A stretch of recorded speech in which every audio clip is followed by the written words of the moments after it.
Zee 24 तास एक पाऊल पुढे। राज ठाकरेंच्या जालन्यातल्या भाषणावरून मनसे आणि भाजपत जुंपलीये। भाजपवर घोटाळ्याचे आरोप करणाऱ्या मनसेला घोटाळा शोधणं शक्य होतं का असा सवाल केलाय विनोद तावडे यांनी।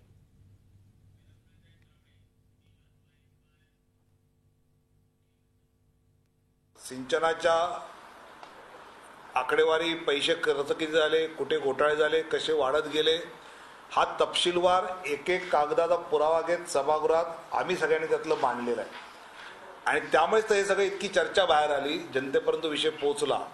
आम्ही जर हे बाहेर काढलं नसतं तर आतापर्यंत मनसेने कधी काही मांडलं नव्हतं, आणि आम्ही नसतं काढलं तर त्यांना मांडता आलं असतं असंही मला वाटत नाही। त्यामुळे भ्रष्टाचाराचं प्रकरण आम्ही बाहेर काढलेलं आहे, त्यामुळे त्यांच्या या आरोपात तथ्य नाही हे मात्र नक्की।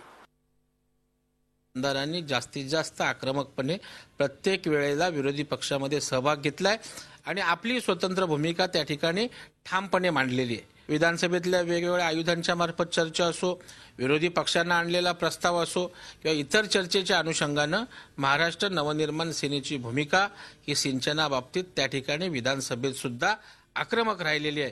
कदाचित ते विधान परिषद वर असल्यामुळे खाली विधानसभेचे मनसेचे आमदार किती आक्रमक आहेत याची माहिती त्यांनी नीट घेतलेली नसावी।